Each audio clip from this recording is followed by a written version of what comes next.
Honesty, passion, experience. It's Timberwolves Explosion, hosted on the sportstuff.com. And now, your host, Paladino Joey.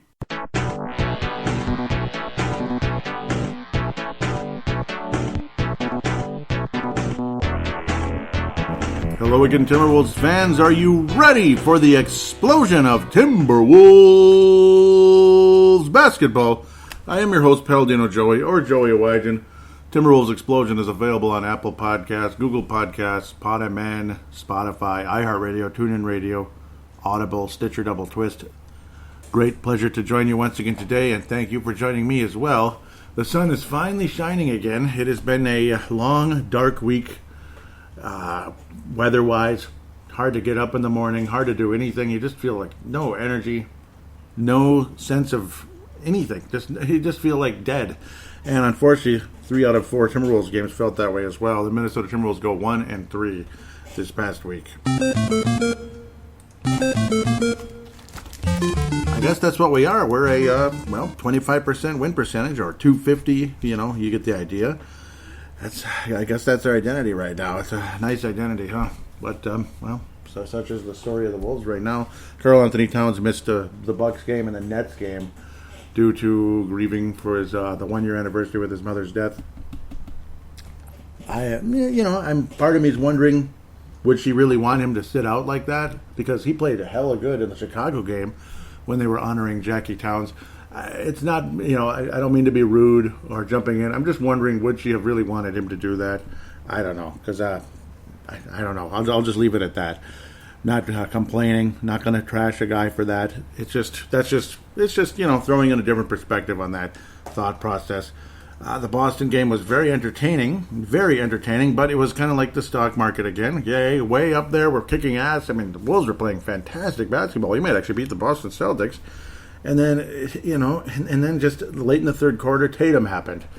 And, and we messed around and all that, and it looked like it was Boston all the way, and then we made a nice, cute little comeback, and then when we got to overtime, because we couldn't finish, and luckily Tatum couldn't finish either, Boston just kind of took over in overtime, and the Wolves ended up losing 145-136. Extremely high-scoring game, even without the overtime period. Pretty wild, pretty crazy. Jason Tatum had 53 points. He was kind of making everything. The Wolves couldn't really do anything defensively against him. Boy, Josh Okogie had a good week, though, didn't he? He must have listened to Timberwolves Explosion. I think it was 2 weeks ago he got the Johnny Flynn Memorial. I don't think it was last week. 16 points in this game. Very solid. It's, hey, it's been good. Obviously, with the absence of Malik Beasley, Josh Okogie's been getting minutes again. He's been playing small forward, which is kind of weird. You'd think Anthony Edwards would get that spot. But this is just offense, all offense, and no defense on both sides of the court, honestly. Sure, certain players had defensive moments here and there. So Morris Wagner's on the Celtics now. I have lost track of where he's been. He's been traded like 4 times already with like the Lakers, Washington Wizards. I don't know if this is his third team. It's got to be his fourth, right? Because I think he was with Cleveland for a minute or two as well. Just my thoughts there. Jalen Noel is out still at this point. Ricky Rubio's still starting and providing some defense, some steals, some assists. And then D'Angelo Russell, major spark plug off the bench, but obviously usually getting more minutes, a little bit more action than Ricky Rubio. It's just it's an interesting way to go about it, I guess. And he's been hitting catch and shoot shots. The chemistry between Karl Anthony Towns and D'Angelo Russell is a good thing. It's nice. It's nice to see. Unfortunately, Towns had a number of turnovers in the game, but generally speaking, he kept the Wolves in the game after we had blown a sizable 20-plus point lead in the game. Yeah, that's right. That's what we seem to want to do all the time. This time in the third quarter, though, not the fourth, leading into the fourth anyway, is when the Celtics started their major comeback. But Karl got us back in it, back in the lead, and of course D'Angelo Russell with a game-tying 3 to help us get to OT. Game-tying 3 to get to OT. 10 of 18 off the bench, 26 points, 8 assists. Very, very nice game, fun to watch. When D'Angelo Russell's hitting his shot, he's fun to watch. It's a very crisp, very nice release on his shot and all that. And Anthony Edwards reduced to only 12 shots in 40.5 minutes and 24 points. How about that for the efficiency ratio, eh? Double the points versus shot attempts. That's what I want to see. And 8 of 8 from the free throw line. Ladies and gentlemen, that's not bad. That's not bad. In fact, the whole starting unit was 100% from the free throw line. That's what I'm talking about. That is a 18 for 18 in total. Only Jaden McDaniels didn't attempt a free throw. But Anthony Edwards, who kind of stunk at the free throw line on occasion, made all of them. Good job, my friend. Good job. Ricky Rubio, who struggles everywhere else on the floor, downtown, outside, whatever. Sometimes he'll hit some corner threes. Sometimes he'll have a good game shooting. But he always makes his free throws at least. So give him credit there. That's good to know. You know, obviously, all 3 point guards played in the game. Jordan McLaughlin had some moments. Naz Reid, man, he doesn't rebound, does he? He just doesn't rebound. And you'll hear kind of a theme of that going into the Brooklyn game because, Brooklyn and Milwaukee because, without Karl Anthony Towns, somebody's got to rebound, right? I mean, is somebody going to get some freaking rebounds? Please? Sometimes Naz Reid does, and other times he doesn't. 11 minutes, 0 in this one. I don't know. 0 rebounds. I don't understand that. Karl is always going to get at least double digits. This was a very entertaining basketball game, but come on, win, damn it. Win. Like Rocky's girl. Win. Please win. But they didn't. Josh Okogie, 16 points, though. Very entertaining and a very athletic, powerful dunk. Attacking the rim. He had an awesome week. Again, I think he's been listening to Timberwolves Explosion. Maybe he was like, okay, you SOB in Golden Valley, I'll show you what I can do. Yeah, and I'm sure I'm not the only person who was saying he was a dud, so to speak, for quite a while this season. And he's recognizing and realizing, hey, I'm starting. I need to start showing what I can do a little bit, or I could be out of the league in 2 years or something like that. That'd be quite depressing.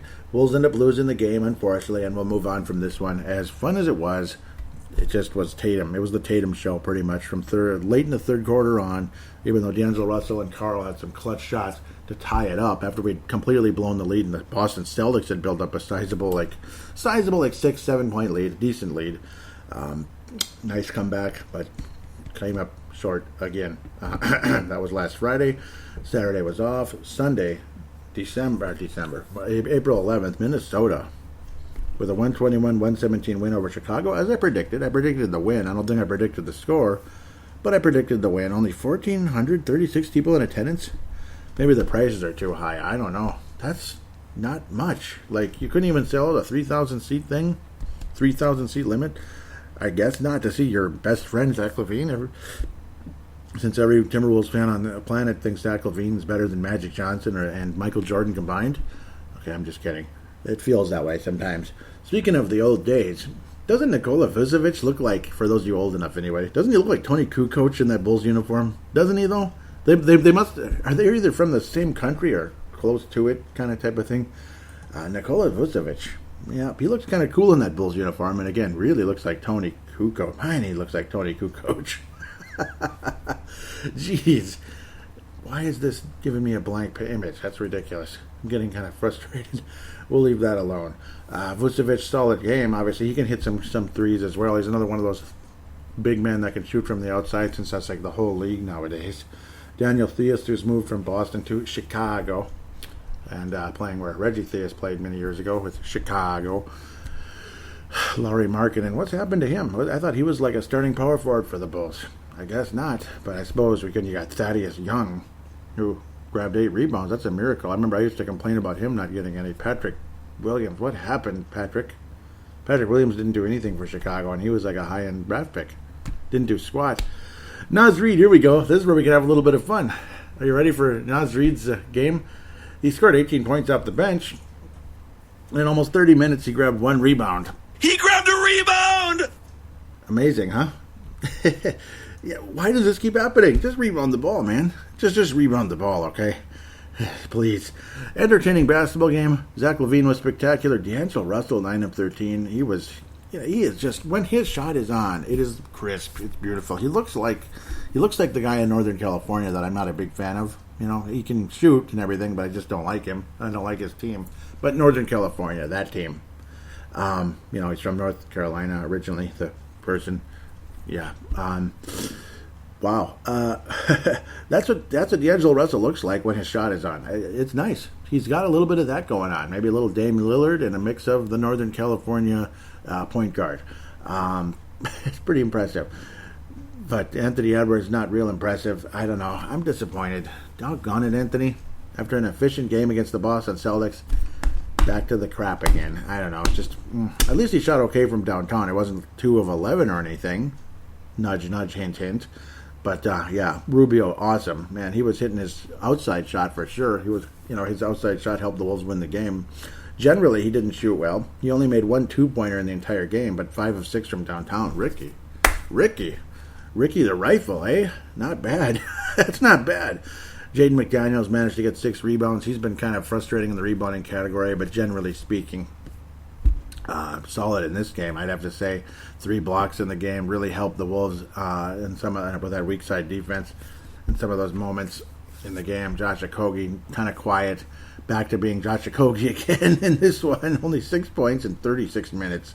And didn't look all that hot doing it, but I guess his defense is solid, and some of the stuff he does doesn't show up in the box score. You get a bit of that. It's the usual there. Culver extremely efficient in very, very limited time. Managed to make both of his shots. 1 shot, 1 3, and 1 layup basically in the game. Ended up only playing 7 minutes, which is too bad. It's a shame, but this was just a fun, entertaining, kind of a back and forth game, and you felt comfortable most of the way. D'Angelo Russell's getting red hot off the bench was a lot of fun to watch. Again, I keep saying off the bench, but yeah, Rubio and Russell were spectacular in the game, to be quite fair. I mean, 44 points between the 2 guys, and fantastic shooting from downtown. 8 of 12 from downtown. Doesn't get a whole lot better than that. And then you add it all up together, 15 of 26 from the floor because of Russell mostly in the 2-point range. 15 of 26. It's really good. It's really good. Really good. Naz Reid, very efficient, but rebound the frickin' ball once in a while. Good Lord. Sometimes I just don't understand why big men don't rebound. Charles Barkley made a big statement years ago. If you're a power forward or a center, whatever, and you don't pull down 10 rebounds a game, you're not doing your job. And I agree. I've always felt that way. When I played power forward, I rebounded like a swear word, like a couple of swear words, a mother. I rebounded like a mother. I did. Positioning, timing, reading the ball off the rim as it's missing. You know how you become a really good rebounder? Practice outside by yourself, especially in a situation where if the ball has a nasty bounce off the rim, it's going to wind up going far, far away, and maybe even into kind of a little bit of a swampy area. That'll make you a good rebounder, because you will learn to go get that damn ball immediately. You'll follow your shot. If obviously in the NBA, you don't want to always follow your shot because there'll be a fast break the other direction. But just saying, an ability to read the ball off the rim, though, very important. And it's some players I just don't understand. 7 foot, 6'9", 6'10", muscular, and you still can't rebound. I don't get it. Most of the time forever with Minnesota was Thaddeus Young. He just could not rebound, and his wife went after me on Twitter. She's like, yeah, well, points do matter for something, right? I was like, all he does is score points, and that's it. No rebounding or anything. And then she kind of got annoyed a little bit. It's funny how she would come after people on Twitter. I saw it a couple times. It's not like she cursed me out, but she was a little annoyed. Was it Felicia Young? I think, or something like that. But it was surprising. I'm like, oh, my God, it's his wife. Oh, my God. So that was back when Thaddeus was on the Wolves years ago. For those of you who may be newer to the show that never heard that story, I'm pretty sure Vince Germano heard that one. Vince Germano, Tanae Brown, I think, yeah. Oh, yeah, it wasn't that far back. It wasn't like 2010 or anything. I think that wasn't that long ago that Thaddeus Young was on the Wolves. Man, crazy times. I think we traded him away to get Kevin Garnett back, right? So it was around that time, like right before Garnett came back, and then I guess Glenn Taylor pushed him away again. I mean, yeah, that was just a sad situation, no doubt. But, well, we'll see how our new ownership group does. I should almost be talking about that more. I probably will. This was an entertaining game, though. Very fun to watch, and happy the Wolves won. No question about it. Final score was 121-117, as the Wolves just kind of played a little bit better than Chicago. And it was nice to see D'Angelo Russell. When he shoots well, he's fun to watch. When he doesn't shoot well, it's like, stop it. And then the events of the Wolves were supposed to have a back-to-back game against the Brooklyn Nets. But then Brooklyn Center happened, basically. I believe that was Sunday. I hope I'm remembering it correctly, and I apologize to those of you that might get pissed off of you. It was Sunday evening, it's afternoon, evening. So at the time, it probably hadn't really gotten into there that much. The information hadn't really maybe gotten into fans at Target Center. Some of them yes, some of them no. I'm sure it was bouncing around. But then Monday's game was obviously postponed because, well, there was going to be a curfew anyway at 7 o'clock because, well, we don't know what's going to happen. We don't want to have a disaster with a bunch of fans on the street and then stuff is already going on and it could be really bad. So obviously that's the real reason, I think, why they postponed the game was the curfew. Same with the Minnesota Wild and all that. And then, of course, they want to tell everybody they did it because they're honoring the man that was shot, the young man that was shot in that situation. So it is what it is. I don't want to get too much into it. It's just, I don't feel it's my place. I just don't. So I'm just going to leave that as is. The Wolves did replay, the Wolves did end up playing the game on Tuesday, early afternoon, with the possibility of a curfew. And actually, there was a Minneapolis and St. Paul curfew still. Not in the suburbs, though. There was a curfew throughout the entire Twin Cities, Hennepin County, Ramsey County, and Anoka, if I remember correctly. So, of course, where I was working in Maple Grove, and where I live in Golden Valley, there was a curfew. So, but unfortunately, I'm an essential worker, so I had to drive home anyway. Luckily, was not pulled over, and I don't think a cop has time to be pulling 9 billion cars over just because they're driving home from work. So, there's that. Now we'll get off of that immediately. No Karl Anthony Towns, of course, in the game, and no rebounding either. Anthony Edwards got 8 rebounds in the game, which is nice, and he was the leading rebounder for everybody, and he was the shooting guard, of course. Naz Reid started at center, played 16 and a half minutes, 3 rebounds. Josh Okogie 1, but he's not the tallest guy. Jaden McDaniels 3. Come on, man. Oh, Ed Davis had 10. I apologize, in 10 minutes. 10 rebounds in 10 minutes. Good job, Ed. Good job, Ed. Everybody else didn't rebound. So Ed Davis finally getting some minutes again in a bullcrap, awful game where they started good and we started bad, and we lost by 30. What else is there to say? We didn't rebound the ball. When you don't rebound the ball, you don't have the ball. No possession. And what else are you going to do about it? You just suck, that's all. Josh Okogie had a great game for his standards. Very solid, very strong defense. 4 steals in the game. He was one of the people that stood out in this one. And the game plan by the Brooklyn Nets in this game was, okay, Anthony Edwards, we know how dangerous you are attacking the rim and all that. And he was dangerous attacking the rim, and that's why he still wound up with 27 points because he was over 50% in 2-point range, generally speaking, in the game. But he shot 2 of 11 from downtown. They said, okay, we'll just give you open threes. Let's see what happens. Oh, he missed again. Ha. And you guys don't rebound either, offense or defense. Somehow we did get 7 offensive rebounds in the game. I'm actually kind of surprised we managed to do that. And I'm not trying to be a jerk. It's just, it didn't feel like it. But mostly because of Ed. Ed had 7 offensive rebounds in the game. Maybe because he was missing shots. I don't know. No, he wasn't missing. He didn't make anything. He was giving the Wolves some possessions, but it was at a point when the Wolves were already down by a significant amount. And Uncle Ed there, unfortunately, just wasn't enough for the Wolves. Wolves still lost by 30 points. And again, they were just saying, go ahead and shoot. Oh, you missed again. Go ahead and shoot, Anthony. Oh, you missed again. Maybe that's what was happening. Yeah, no, I'm just kidding. That's exactly what was happening. Not maybe. That is exactly what was happening. It was a not very fun game to watch. D'Angelo Russell couldn't seem to get a whole lot going, and he didn't play a whole lot in the game either. It was just a weird mishmash.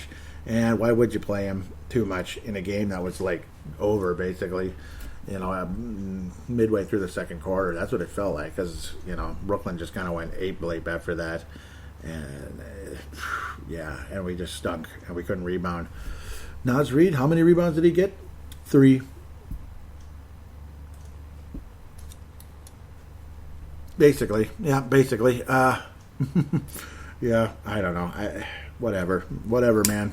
Very disappointing. Let's move on. It's getting to be a long segment already with 4 games to review. An even better game, Milwaukee Bucks, and of course no Karl Anthony Towns, like I said. Mourning the 1-year anniversary of the loss of his mother, and we lose by 25 against the Bucks. We lose by 25, and we gave up 45 points in the third quarter. 45. Yeah, and just look at that win probability. It was like 70 for the Bucks, 70%, 75, 80, 85, 90, 100. Game over. That's pretty much how the game went. Spectacular. Anthony Edwards, 24 points. I'm glad he led us in scoring. Josh Okogie had another very strong game. Jaden McDaniels only 4 rebounds again. Come on, man. But Naz Reid, there you go. There you go, Naz Reid. And the Junkyard Dog Jr. Junkyard Dog Jr., Jared Vanderbilt, who'd been lost in the rotation for quite a while, made a return into the rotation for now with Karl Anthony Towns being out. The Junkyard Dog with 10 rebounds. He is the Junkyard Dog Jr. Obviously, Jerome Williams was the previous one, and that's what I call Jared Vanderbilt now because he's a good player. He's a good, solid role player who does a lot of little dirty work. That's why they called Jerome Williams many years ago the Junkyard Dog. The late 90s, early 2000s, and all that. Yes, sir. But basically, the same kind of game from D'Angelo Russell, 15 points in like 20 minutes, and he didn't shoot well. It was just, I don't know, the whole game was meh, but at least Naz rebounded the ball. Anthony Edwards didn't rebound the ball, and he shot poorly, and he just, I don't know. It was just a meh game. At least he scored some points, and he had some moments. There's a play that Anthony Edwards has that I really like where he spins and kind of puts up a floater or a layup or whatever it is, and eventually maybe he'll do a spin and a dunk. But you can tell there's a little bit of Dominique Wilkins in there. There is, and I know I bring up Dominique Wilkins a lot because he's one of my all-time favorite players. Anthony Edwards grew up in Atlanta. And the Atlanta Hawks, well, they're the main team that housed Dominique Wilkins during his career was the Atlanta Hawks and all that. Obviously, it's way before Anthony Edwards. I mean, way before Anthony Edwards. Dominique Wilkins is almost too old to be Anthony Edwards' father. That's kind of crazy. He'd be like an old uncle at this point. That's how weird that is because Anthony's awfully young. But that doesn't mean Anthony Edwards didn't watch highlights of Dominique over the years. I'm sure he did. And with the YouTube and all that, you can turn it on anytime you want. It's not like the old days where you'd have to find a tape or whatever, like the Super Slams of the NBA or something. You can find all kinds of Dominique Wilkins highlights anytime you want on YouTube. So Anthony Edwards had that to his disposal pretty much his whole life, I'd have to say, for most of his life anyway.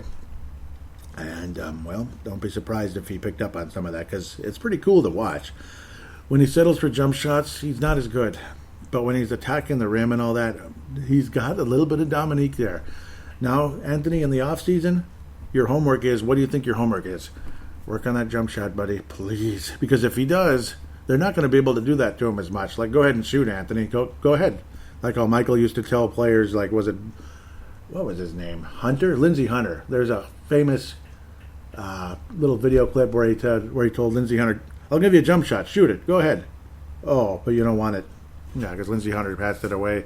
Yeah, and that's basically what they've been doing to Anthony Edwards. Go ahead and shoot it, Anthony. Clang, So, I don't know. Work on that jump shot, and they won't be able to do that as much. Next thing you know, Anthony Edwards is a 30 points a game player. And he really is the number 1 overall pick type of guy. Other than that, though, crappy game. Lost by 25. No Karl Anthony Towns. Naz Reid, thank you for rebounding the ball. And Junkyard Dog Jr. Jared, thank you for rebounding also. 25 rebounds with those two guys. Very, very nice. That's the highlight of the show, or the highlight of the episode of the game, anyway, I should say. Highlight of that show, if you call it an episode. The Bucks versus the Wolves. The border battle, that doesn't mean anything because, it's a different conference and everything. And there's not much of a rivalry there. Josh Okogie, another very, very, very, very solid performance. He just might be the winner of something. We'll see. I might have to give it to him, but I'm kind of leaning another direction, or he'll be sharing it. I don't know. Juancho Hernan-Gomez, nice game, but still no rebounds hardly. Occasionally he'll rebound, and sometimes he doesn't. He's kind of like Reed that way. One game he gets 10 rebounds, the next game he gets none, or like 2 or something. It's weird. It's weird. Okay, so the award for this episode, the Lone Wolf Award, is not going to Anthony Edwards. Sorry, it's not going to Anthony Edwards. The Lone Wolf Award, it's going to be shared with Josh Okogie. Josh Okogie is going to have a Lone Wolf Award shared with D'Angelo Russell. Even though D'Angelo didn't have a very good game against the Bucks at all, I thought he was lousy. 4 of 14. The rest of the week, he was pretty damn good, generally speaking, and he was so crisp against against Boston and Chicago. I really enjoyed it.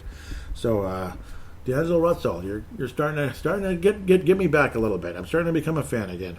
For now, we all know how that can change very, very, very quickly. Jalen Noel returned and he stunk. Yep, 0 of 4. So I'll just leave that alone. He didn't have a good game. Culver's he's like the 12th man who never does anything, and it's sad. Solid performance, solid week for D'Angelo Russell. Very good week for Josh Okogie, generally speaking. Defensive presence and doing a little bit of everything out there. And actually getting into double digits. He was 3 of 4 from downtown. So really encouraging sign there for Josh Okogie. Hopefully he can become more of a 3-and-D guy, because that's going to keep him in the league for 15 years. It will. If he can't shoot, it's not going to keep him in the league. He'll be playing in the D League or in Europe or something, or in Israel or something in like 4 or 5 years. So that's just how that goes. With that said, and Ed Davis played too. Again, that's nice, but yeah, not as well as the other game, as the New Jersey game, Brooklyn game, pardon me. With that said, we'll take a quick break. We're going to preview, it's 4 games again, 2 of them against Sacramento. That's the wrap-up. We got Miami and the Clippers first, though. Miami tonight. Miami Heat come to town. Cool. Jimmy Butler comes to town. Los Angeles Clippers on NBA TV. All right. One of those later evening games, 9 p.m. That's going to be very enjoyable on Sunday night. I'm looking forward to that. And we play in Sacto twice on Tuesday and Wednesday next week. And that's your 4 games. Then we play Utah twice, Houston, and Golden State. Golden State. Yes, sir. With that said, we'll take a break and come back and preview those games. Get the rebound. Get the rebound.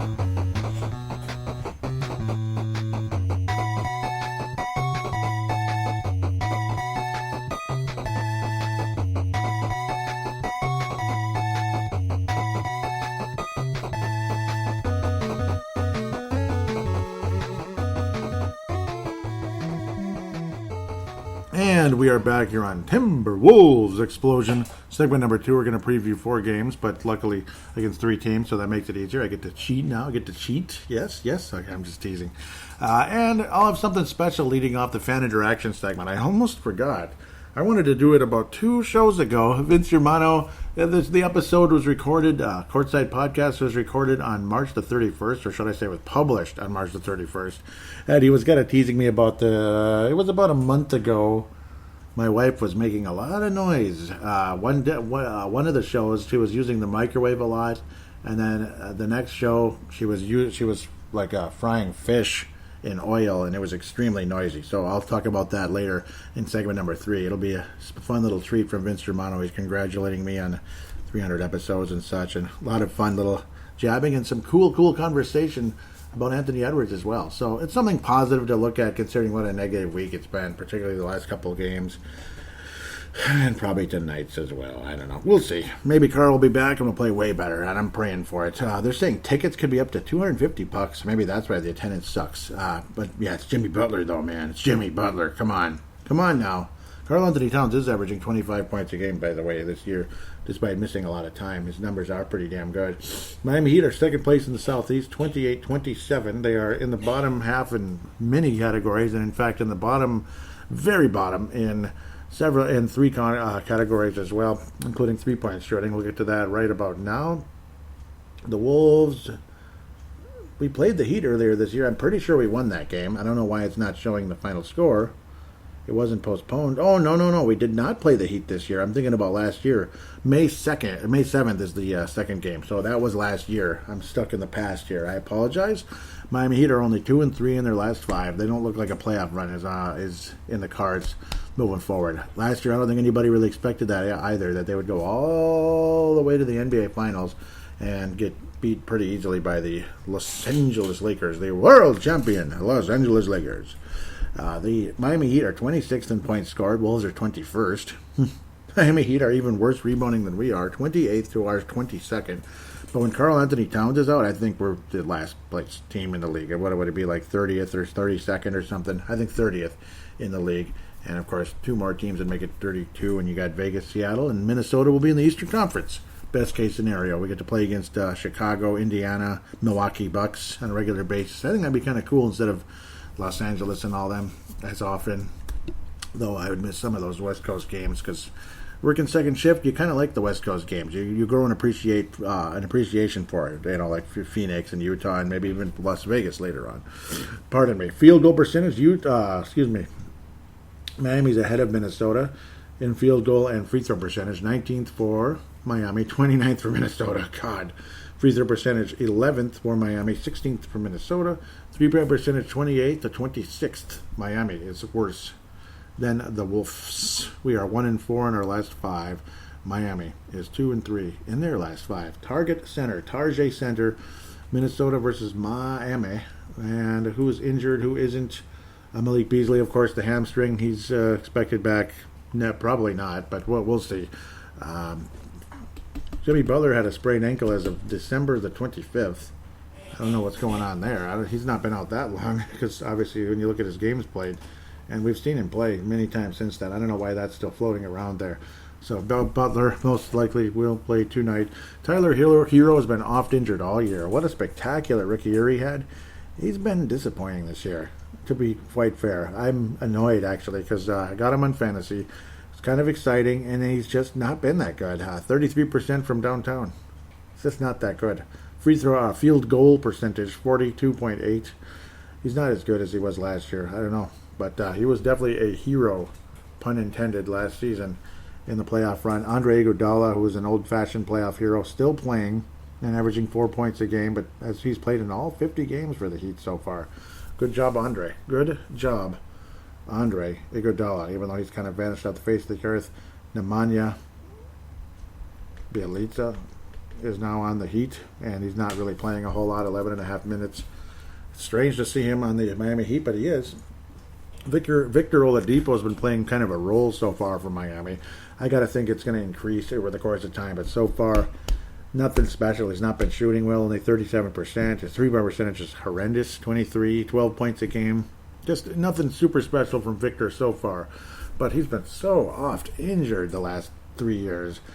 Eventually, it's going to be like, okay, is he any good anymore? You know, that's what I'm kind of getting worried about. And again, Tyler Hero, what a nasty sophomore slump he has had this season. He's just not the same guy. Even though he's averaging 15 points a game and even 5 rebounds and all that, he's still a factor out there, don't get me wrong, and sometimes he just takes off. But he's had a disappointing year, to say the least. Minnesota is going to beat the Miami Heat. Minnesota is going to beat the Miami Heat. I just have a feeling. I think we beat the Heat. I think there'll be a nice energy surge. Karl Anthony Towns, I'm stepping on in faith. He's going to come back. I can't imagine he's going to miss 3 games like that. I got to think he's going to come back. I think his team, he wants to help his teammates out. I think him and D'Angelo Russell have a very, very nice night. D'Angelo Russell, I think he's going to go off for upper 20s. I think you're going to get a combined 80 points from the big 3 of Karl, D'Angelo, and Anthony Edwards, who ultimately should be the number 1 guy, but not yet. Not yet. Karl's the number 1 guy. Anthony Edwards has some time to go. He's number 3 right now, but he's still going to manage to score in the 20s and up. I got to think they're going to have a combined 80 points between the 3 and hope for something from someone else as well, like Jaden McDaniels, Josh Okogie. Hopefully they continue to play well and get some rebounds. Hopefully, in the case of, and yeah, like Naz Reid, hopefully he can show up and get some nice rebounding and all that. I feel bad for Ed Davis. I think he's a good, solid player, but it is what it is. He's been kind of buried for years now on teams' rosters, good and bad teams, over the course of time. Los Angeles Clippers, but Minnesota, by the way, will win the game. Final score, it's not going to be the highest scoring game ever. 115-108. Minnesota beats the Miami Heat. Now we get to play second place. Yeah, second place Los Angeles Clippers, because Phoenix is still in first. Their win percentage is .727. 2 games ahead of the Los Angeles Clippers. 40-15. Wow. You knew Chris Paul would make them a playoff team, but to make them a playoff team with home court advantage, it's pretty impressive. They're going to have a lot of home court in the postseason, hopefully for their sake anyway. Clippers, obviously, they'll have some home court, but not after the first round, I don't think, depending on how things set up. We'll see. People lose, and they're obviously a spectacular team, so maybe I'm way off with that statement. They actually should have home court advantage for a while, depending on how things go, but home court advantage versus the Lakers, well, it's the same building, but, different fan base, I guess. Obviously, it is a different fan base. Paul George, Kawhi Leonard. Paul George just can't stay healthy during the course of his career. He's oft injured all the frickin' time. Kawhi Leonard has been out with a sore right foot. As of April the 12th, Serge Ibaka with lower back tightness. Serge Ibaka. So he's been having back soreness and all that. I can relate to that, especially back in my playing days. It was a pain in the ass. Los Angeles Clippers, 4th in the league in points scored. 4th. 15th in rebounding. 4th in field goal percentage. 1st in free throw. 1st in three-point. 1st. And the Los Angeles Clippers, even though they beat us twice, it says the Clippers trailed the series 4-0. Wow. That's pretty accurate. Nope, they're up 2-0, and they're probably going to sweep the season series, and I will venture to say the Los Angeles Clippers will sweep the season series. They're 5-0 in their last 5. They beat the Suns 113-103, beat the Houston Sprockets 126-109, the Detroit Detroit Red Wings, I'm just kidding, the Detroit Broken Pistons 131-124, and I do apologize, Dwayne Casey, love you, but disappointing run in Detroit, unfortunately. Just not a lot going on there, unfortunately. He's kind of left hanging there. Indiana Pacers 126-115, and they beat the Detroit Pistons by only 2 points. Wow, on April 14th, but that was a back-to-back situation. At the end of the day, oh my. Los Angeles Clippers. Going to be fun, kind of. Sunday. It's going to be a nice prime time type of game. Well, kind of prime, I guess. Prime for that part of the country. 9 p.m., but I like those late games. Wolves do not win this game. Wolves do not win. Los Angeles Clippers loss, LOSS, for the Minnesota Timberwolves. Wolves end up losing 128. It's going to be high. Yeah, they're going to score like crazy on us. 128 to like 115, something like that. 110, 112. But the Clippers will win fairly easily. Karl Anthony Towns will get his usual upper 20s. I just don't have much of a vibe in this one. I think they'll get about 60 points, the big three. It's not going to be nearly as exciting, and I think you'll see some reserve players have some higher point totals. Maybe a Jalen Noel, he gets like 18 or something off the bench because he's playing more and he gets hot or something like that. That's what I'm kind of leaning towards in this one. As we move forward to play the Sacto Kings twice in Sacto. Tuesday and Wednesday, and you have a few days off. And then, you have Thursday, Friday off, and then play Saturday in Utah. As I just had a sneezing fit. Holy cow. Thank God for the beautiful pause button. Whew. Utah still has the best record in the league. They are just dominating, generally speaking. We'll see what happens in the postseason. Sacramento Kings, though. Sacramento Kings. Wolves played pretty well last time around. It wasn't the prettiest game ever. Buddy Hield out with illness. Doesn't say COVID, it just says illness. And Marvin Bagley III fractured left hand. I believe we talked about that last time around. It wasn't that long ago, March 15th, that we talked about the Kings. Sacramento's 9th in points scored, 29th in rebounding, which helps the Wolves. 7th in field goal percentage, 28th in free throw, 17th in three-point percentage. Buddy Hield not playing doesn't help. We play the Sacramento Kings these 2 more times, and hopefully we win the series. We win one game, we win the series, baby. We'll actually win the series against somebody. I think we will win one game. One. And you know which one it's going to be? You know which game it's going to be? It's going to be the second one. I think the Wolves win in the second game. That seems to be a trend with the Timberwolves. Like, we'll lose the first game, we'll come back and win the second one. That's what I think is going to happen. The young legs will pop up. I think Anthony Edwards has a really, really, really good second game. The first game, I think the Wolves lose fairly close. Kind of lower scoring, medium to lower scoring kind of game. Similar to the last one. Well, the Wolves won 116-106 a few weeks back now. But I think we come out, we do not win the first one. I have a feeling that's going to be kind of a meh, like a 105-100 kind of a loss. And then the next game, actually, no, let's go with 110-105 loss to Sacramento. Big deal, big difference, right? The second game is going to be 99. Yeah, low scoring. 99. Somehow we keep the Kings under 100, which is like a miracle. 99-95. Close battle. But Anthony Edwards is going to come up with 30 points in that game. The Timberwolves end up winning the game at 99-95, but Anthony Edwards will be the star. 30 points in the game. In that back-to-back performance, his energy will come out, and he will be a winner in that one. Sacramento has lost all of their last 5 games, by the way, 113-101 on April the 8th to the Detroit Pistons. Wow. Utah Jazz crushed them in Utah, 128-112, kind of crushed them. New Orleans Pelicans put the lemon in the tomato juice. New Orleans, 117-110 in New Orleans. Lost to the Washington Wizards, wow, at home, 123-111, and lost to Phoenix, no surprise, in the Valley of the Sun, 122 to 114. The Wolves will win one of two here. I don't think we sweep Sacramento, and if we do, that'd be awesome. That'd be awesome. It'd be good for us. It'd feel nice, and if we do, good for us. But I think we win the second of the back-to-back, which in the past, usually we always lost that one and won the first one. But I think it's the opposite nowadays. Wolves tend to win the second of back-to-backs. Minnesota Wild is always the opposite. Or we get swept. No matter how good the Wild are, they always seem to stink in back-to-backs for some reason, unless it's the Arizona Coyotes in the National Hockey League. So the Wolves will wind up going, gosh, I'm positive. Wolves end up going 2-2 this weekend. Why not? If Karl Anthony Towns is back, why can't we go 500? Come on, why not us? Why not now, right? This is a winnable schedule. You can beat the Heat. They've not been playing well. Sacramento's been awful. You're not going to beat the Clippers. Beat the Clippers? Good for you. Good for you. That'd be awesome. Remember last year we did somehow, but I think they were missing some players in that game. And, boy, it was an exciting run for Malik Beasley and such in that night because it was right after that trade where we got Malik Beasley, and we actually had just acquired D'Angelo, but he wasn't ready because, D'Angelo, how he is. But maybe he was already having problems in his knee, though. I'm beginning to think so because he looks a lot more spry out there than he had for quite a while. So maybe that load management was the knee all this time, and it was just kind of getting a little bit worse and worse. And once they're able to take those loose particles out, D'Angelo Russell just might be an all-star player again. Wouldn't that be nice? So I'm not trashing on D'Angelo as bad as I was earlier in the year. And on behalf of Timberwolves Explosion, I apologize at the end of the day. I apologize about the injury and all that. I apologize about that. I do not apologize for some of the stupid quotes after games, though. No, I don't apologize for that.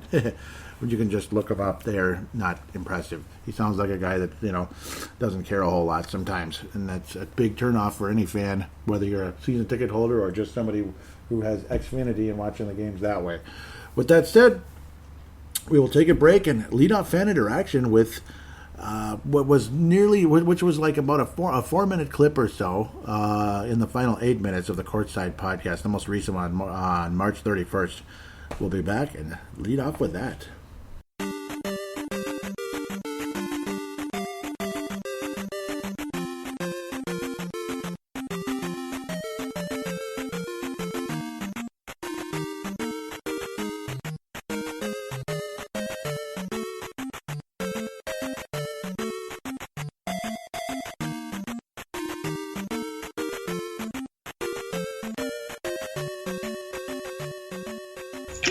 I'll tell you what, can I just mention something?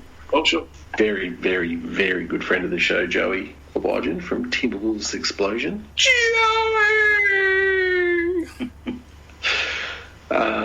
Is that from a movie or something? What's that from? I like it. We haven't used this with the calm for a while, but maybe later. He just did his 300th Timberwolves Explosion show.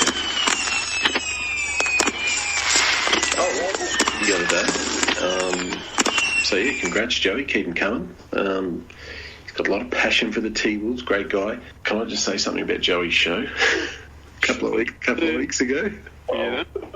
You are laughing quite a bit. And I told him I was going to do this, so it's cool.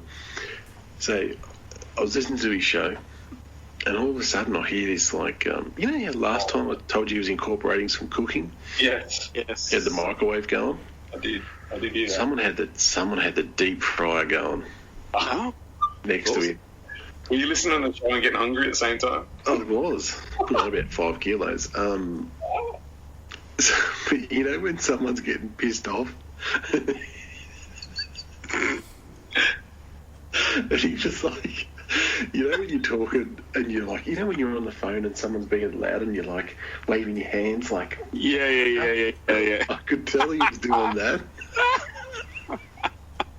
That's great.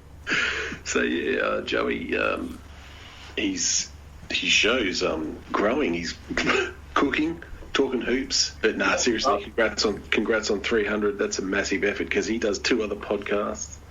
I think he's done nearly 800, 900 shows, and he writes for a ice hockey magazine. So keep him coming, Joey. Hopefully, before you get to a 500, you can get a championship. Well, Hopefully. Well, Yeah, we all I'm hope. rooting for him. That's why we invented video games, Vince. I should do one on 2K for him and then just send him the footage. What do you think of Anthony Edwards, by the way? Fantastic. Oh man, dude, he's electric. I love him. I put a post on the Timberwolves Explosion Facebook page, I think maybe last week, where I was basically just said, this dude is your franchise piece. Forget Towns. Build around this guy now. Don't let him burn out. I already feel like he's more of a leader than Towns. 100% he is. And he says all the right things. Like he says, Yeah. if you're a fan of Minnesota, he is saying everything you want to hear that comes out. And he's saying it with honesty, and he's saying it with... Yeah, he's real candid at a press conference, and it's so endearing. Like, he's just a genuine good kid who wants to be great, but he's humble enough to know that he's not there yet, but he just wants it. I wouldn't be taking any more interviews from that bitch who cut him off the other day, though. But you saw that. I saw that. Yeah, look, I must admit, I do like him. If they lose him at any stage, just shut up shop. But Minnesota, just close the doors. He just reminds me of a bigger Dwayne Wade. Like that sort of explosion, you know, like that sort of explosion, that sort of power. God, he was. God. And that new coach, man, he's done wonders for that kid because they're running the offense through him. And we saw, obviously, they got the win against, what was it, Phoenix? And both Towns and Edwards had 40-plus games. Yeah. Huge. And wasn't that magnificent? The Courtside podcast, available on Apple Podcasts, Google Podcasts, all those others like iHeartRadio and all those. Spectacular. Do look it up. Courtside podcast. Wayne Hunt from Sydney, Australia. Vince Germano out of Melbourne, Australia. And Stu Benson also out of Sydney, Australia. Wayne is a Memphis fan. Vince Germano and Stu are Laker fans. And Vince Germano was the main guy talking there. And then eventually Wayne jumped in on Anthony Edwards. That was pretty cool, as he posted how Anthony Edwards should be the leader going forward, the franchise player, and I agree. And again, this is not bashing Towns, especially at this time, but just generally speaking, there's nothing wrong with Towns being kind of like a 1A type of guy, 1A, 1B with Anthony Edwards. There's nothing wrong with that at the end of the day. I'm not sure he'd even complain about it. So, at the end of the day, what a funny conversation that was, though, when Vince was talking about the deep fryer and all that. See, the first one, she was microwaving food. That was like the week before. She was just getting impatient, and of course, she had her schedule's always changing. Where right now, thankfully, she's at work. See how much more comfortable I am when she's here. When I'm doing the show, it's just like, ugh. And then she gets impatient, and she wants to start making food and all that. And then, yeah, it gets obnoxious. It is what it is. You know, sometimes it's not the happiest of days. Read between the lines there. And then, of course, the deep fryer, where you're saying you could just tell Joey's getting pissed off. Yeah, it's like, oh my God, when is it going to stop? And then she'd put the next thing on to make it even louder. And the next thing to make it even louder. Oh, when's it going to stop? When is it going to stop? Like the angry video game nerd. That's kind of what I was. I was the angry podcasting nerd there. But I apologize for not putting that in a more recent show, like sooner, closer to the 300th. I thought, because I meant to do it, and then I forgot. I'm like, I know I'm forgetting something. And then as I was recording the first segment, I'm like, aha, I need to put that on. I remember how funny that was. And they haven't done a show since then, unfortunately. So maybe they were mad, like, hey, we're not doing a show until he puts it on Timberwolves Explosion. No, I'm kidding. I'm just teasing, obviously. That'd be kind of funny if that was true. But no, I thought you'd like to hear that out there, those of you. It was pretty funny. And yeah, that's the explanation as to what was happening. She was deep frying fish and getting just impatient, like, I'm tired of waiting for you to finish the show. Well, what do you want me to do about it? That kind of thing, and I have to do it because it needs to get done before I go to work. So, thankfully, when her schedule's earlier in the morning, it's better. Vince Germano also brought up, like, like Kevin Love, like, man, he's just disappeared. How did he say it? Yeah, he said, man, what has happened to Kevin Love?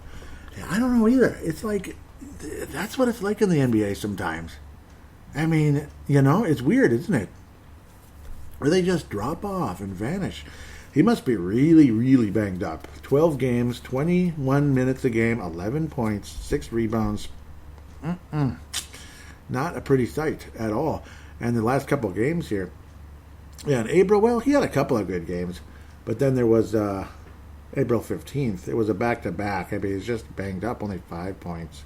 He had a couple of good games in a row, though. 18 and 11. That's pretty good. 18 and only 3 rebounds. That's weird. 17 and 11. 18, 19, blah, blah, blah. But he had a scoreless game with only 1 minute in March. But I think, he must have gotten hurt because he missed a couple of weeks there. I think he's just banged up, and I don't know. If the Wolves were ever to bring him back, which actually I would welcome if you want to have a rebounding power forward, but he'd probably have to be a rotation player at this point, which sounds weird. He's averaging 11 points and 6 rebounds. So, thought I'd bring that up as well. I do believe fan interaction is going to be a little bit on the quiet side today, but I'm going to rehash the one from Wayne Hunt, though, regarding Alex Rodriguez as like an owner or whatever for the Timberwolves. So I'll rehash that one in a second. I'll go to Twitter first, at TWolvesEX, at TWolvesEX. Do look that up and give that a follow if you could. Vince Germano and Tanae Brown. Vince Germano out of Australia, Tanae Brown out of New Zealand retweeted the most recent episode. A-Rod and Mark Lohr. So I'll mention that as well. I think I might kind of backtrack a bit here. And Tanae Brown, Derek Felska, and Vince Germano retweeted episode 302. Defense goes from bad to worse. So I wanted to mention that as well. I'm thinking most of you that listen to the show heard the A-Rod episode, the special episode about Alex Rodriguez negotiating to become a limited partner with the Wolves and all that. So I guess we will continue from where we were. Got a couple of new followers, which is nice. Levi Brown also retweeted the show. For some reason it wasn't included, but maybe it was because it was a bit later, which is totally fine. Nick Demas says, when will it end? Nick Demas out of Pennsylvania says, I was like, God, we suck right now. And he says, when will it end? I think Karl Anthony Towns returning will help, but yeah, how much? And here's another one. We had a conversation. I was saying how, actually it was the same conversation. Why is it not there? Oh yeah, I was saying I'm wondering the same thing. It's so depressing. It's been like this since Kurt Rambis at the very least. Of course, there was the jump up year with Tom Thibodeau, but most of the time the defense even sucked under Tom Thibodeau. It was just that one good year with Butler. Nick Demas says, yes, the basketball genius, Kevin Love is not good at basketball. Rambis. Yeah, I mean, Kurt Rambis was a joke in so many ways, and he was an ass too. Not many people thought he was a good guy. Very arrogant. Thought he knew everything just because he came from Showtime and all that. Well, not all that's glistening is gold, so, and he certainly wasn't gold at the end of the day. So we're about to wrap things up here. We'll go to the Facebook page. There is only one thing, and it is from it was on the last show, but just in case, I might as well rehash it. Wayne Hunt, really appreciate when he does post. Facebook.com/Timberwolves Explosion. Wayne Hunt says, Glenn Taylor, let us show you the door. Here's hoping A-Rod can bring change to the franchise and a winning attitude. We spoke about this on the show, episode 370. That would be for the Courtside Podcast, of course, about how bad teams like Sacramento. Oh, yeah, and that was the one. Sacramento Timberwolves remain because of the bad culture. Yeah, we remain in that position because of the bad culture. No owner is going to fire himself, but if this sale goes through, it could be better than any draft pick the Wolves have ever had. Much needed change is what the Wolves need heading into next season. Thoughts? And, yeah, it's so important. Absolutely so important that there is change, and it's a risk we all have to take whenever there's a change in ownership that they might move. Just like the 12-headed monster or 10-headed monster for the Minnesota Vikings. Everybody hated those guys back in the day. It was like the 80s and 90s, and I think even back in the 70s, but everybody hated them. Like Roger Hedrick and some of those other guys. And then when Red McCombs took over, it's like, hey, you have to accept the risk that there's a possibility the team could get relocated, but odds are against it. Like, why would the NFL want the Vikings to leave for San Antonio? That probably would have been not a good move, and I think the NFL very possibly might have said no, depending on the situation. Obviously, there was frustration with the Metrodome and such, and the Wolves never really truly threatened to move. It did get quiet. There probably was conversations off and on, maybe with Los Angeles, but it never really, developed. I think they wanted to stay here. Let's just get this done, and it got done. That type of thing. And unfortunately, despite the revamp of Target Center, which is a nice improvement, they added suites, this and that, but the lower bowl is much smaller than the upper bowl, which is kind of dumb. So the higher priced seats, there's a lot less high priced seats than there's the cheaper seats, even though some of those high upper deck seats are not that cheap. But it depends on your income, I guess. Not everybody can afford that nonsense. At the end of the day, some people can, some people can't. Some people just they're more willing to pay, I guess, this and that because they're just they're a fanatic of the team, not just a fan, but a fanatic. This and that. So I'm sure A-Rod and Mark Lowry will do their best. Will do their best to keep the team here. But if there's just if they're losing money and there's no real effort towards improving that situation, like a new arena, which really sucks, thinking about having to build a new arena again, new building, this and that. But if there's no effort really shown that it could happen in the next 5 to 10 years, they just might explore other options, and they might get turned down as well, saying, no, we're going to go with expansion instead of let you relocate to Seattle or Las Vegas, especially Las Vegas. They're going to make so much money with an expansion club in Las Vegas.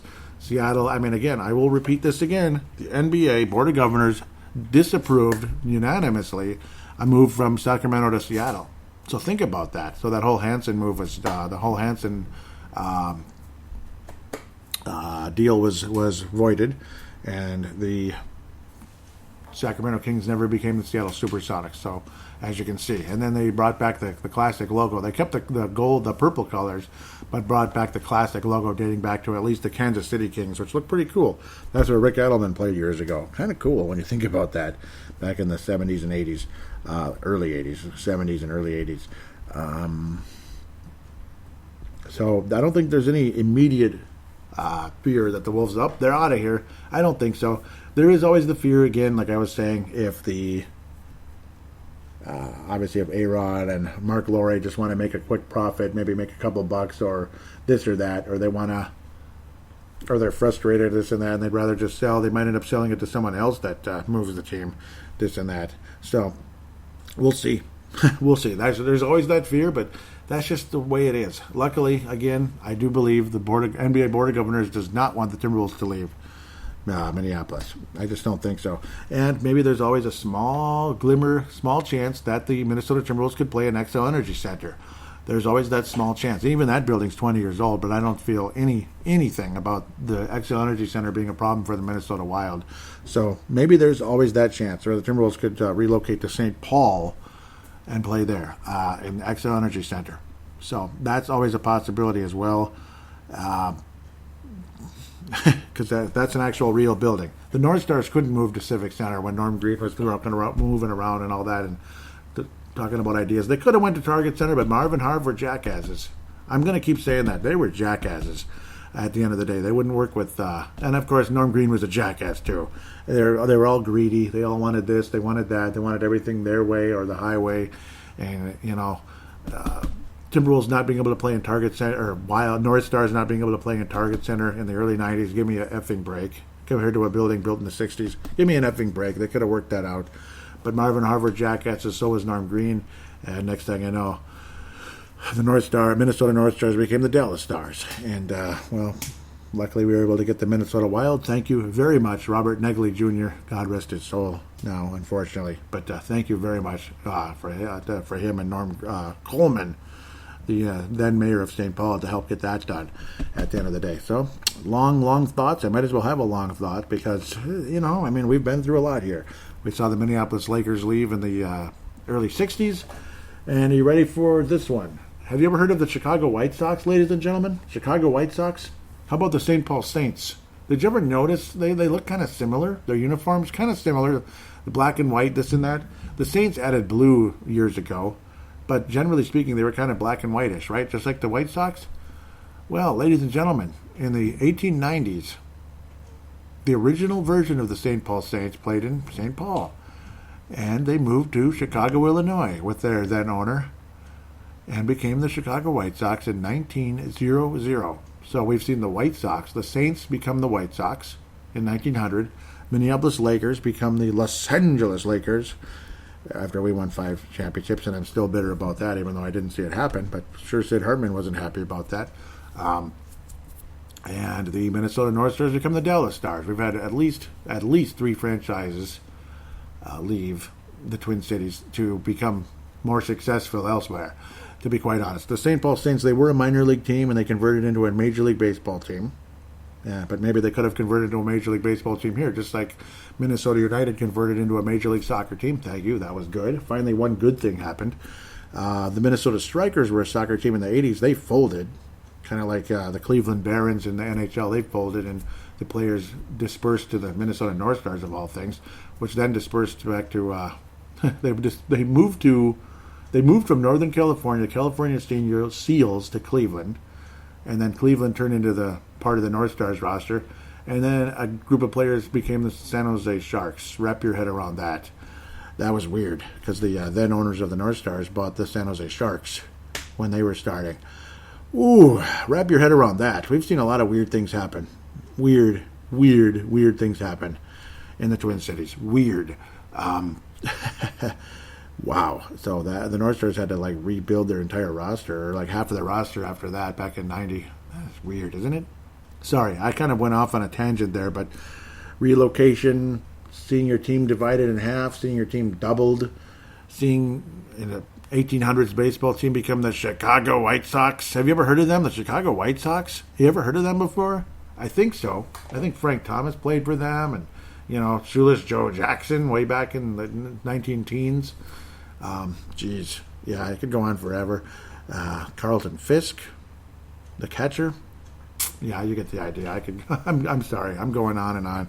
But with that said, hope you have a great week. Please write a positive rating for Timberwolves Explosion in the on iTunes, Audible, or Stitcher. Would be greatly appreciated. Another way you can get on the show also is via audio submission. Simply use your free voice recording application. If you could, it would be greatly appreciated. Just open it up, press record, treat it like a phone call, hit stop, share it / email it to paladinolive@yahoo.com, paladinolive@yahoo.com. I will again convert it into an MP3 file thanks to Zamzar.com. Greatly appreciated there. And what the hell, Joey? I should have read this a couple segments ago, but I'll read it now. The Vig It application. The Vig It application for sports betting. There are 4 different uses for the application. Feel free to choose which way you use the app. Generally speaking, social media. You can post about your picks, see what others are saying about games. Vig It betting leagues, a month-long betting competition to see who's the best sports bettor over the course of a month. Free-to-play sportsbook, bet free coins, win real prizes, and betting stats. There are great public information available on Vig It, on the Vig It Line movement, where the public is betting. This is not real money wagering. It is play money, but you can win real prizes at the end of the day on those national deals, this type of thing. It is very, very cool. Do join it. If you do, when they ask for a referral, type in Paladinolive. I will put that in the show description as well. With that said, wishing all of you a good week. Lawn cleanups are starting officially tomorrow, if I like it or not, so the release of the show may become sporadic moving forward. We'll see what happens. Rainy days, Sundays, this and that. So we'll see what happens. Until then, take care, and hope all of you have a wonderful spring or fall, unfortunately, for those of you in Australia and New Zealand.